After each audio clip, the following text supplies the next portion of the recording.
গোলাঘাট জিলাত নেপকো শ্ৰেষ্ঠ বানৰ সংহাৰ ফেনে ফুটুকাৰে বাঢ়িছে ধনচিৰি আৰু দয়াং নদী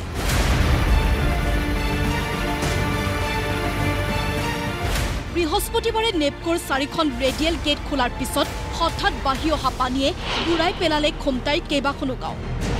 জলমগ্ন হল শ বিঘা কৃষিভূমি দিশহাৰা হৈছে নৈপৰীয়া ৰাইজ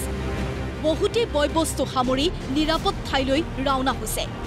নিখাৰ ভিতৰতে পানী বাঢ়ি অহাৰ ফলত হাহাকাৰ লাগিছে লোকসকলৰ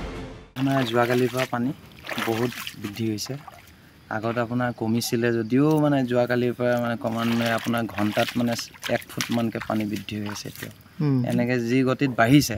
হয়তো সন্ধিয়াৰ লগে আমাৰ প্ৰায় 3-4খন মান গাঁও ওচৰ চুবুৰীয়া মানে বিপদ মানে সংকটজনকে হ'ব মানে সম্পূৰ্ণৰূপে কৃষি পথাৰ সমান পানীৰ তলত ধনচিৰি নদীৰ প্ৰচণ্ড সোঁতত গোলাঘাটৰ মৰঙী মৌজাৰ দুগুটি মুখত পথৰ ওপৰেৰে বাগৰিছে পানী ফলত বৃহৎ অঞ্চলৰ ৰাইজৰ বিচ্ছিন্ন হৈ পৰিছে যোগাযোগ এই পৰ্যন্ত প্ৰশাসনে কোনো ব্যৱস্থা গ্ৰহণ নকৰাৰ অভিযোগ ভুক্তভোগীৰ এইটো বানপানী আমাৰ দ্বিতীয়বাৰ হৈছে এতিয়া প্ৰথমবাৰতে যিখিনি মানুহৰ হাৰাশাস্তি হৈছিলে অকল মানুহেই নহয় গৰু ছাগলী পশু পক্ষী গোটেইখিনিয়ে হাৰাশাস্তি হৈছে আজি প্ৰশাসনক আমি বাৰম্বাৰ কোৱাৰ পিছতো আমাৰ 100 মিটাৰ যদি এই ৰাস্তাটো যদি প্ৰায় 2 ফুট 3 ফুট কৰি দিলেহেঁতেন তেতিয়াহ'লে গোটেই গাঁওখন বাচি যায় প্ৰায় 70-80 ঘৰ মানুহ নেপকো শ্ৰেষ্ঠ বানে বৰপথাৰৰ বছাপথাৰ আমগুৰিত প্ৰায় 40টা পৰিয়ালৰ মাজত হাহাকাৰ পৰিস্থিতিৰ সৃষ্টি কৰিছে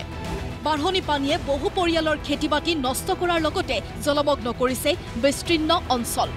কলৰ ভুৰেৰে যাতায়াত কৰিবলগীয়া হৈছে লোকসকলে এটুপি খোৱা পানীৰ বাবে এতিয়াও বানাক্ৰান্তৰ হাহাকাৰ পানী মানে কালিৰ পৰাই বাঢ়ি আছে ৰাতি বেছি হ'ল আৰু সেই ধান চানবোৰ উলিয়াব নালাগিব বুলি ভাবিছিলোঁ সেই এতিয়া ৰাতি উলিয়াবলগীয়া হ'ল এতিয়া বয় বস্তুবোৰ আছে ভিতৰতে ওপৰতে এইবোৰ কিবা কিবি বান্ধি কৰি তোলাই থোৱা আছে গৰু ছাগলীবোৰ উলিয়ালোঁ কালিয়ে খেতি বাতি আমাৰ বহুত লোকচান হৈছে পাণবাৰী দেখিছে তামোলবাৰী বেঙেনা অমিতা কেৰেলা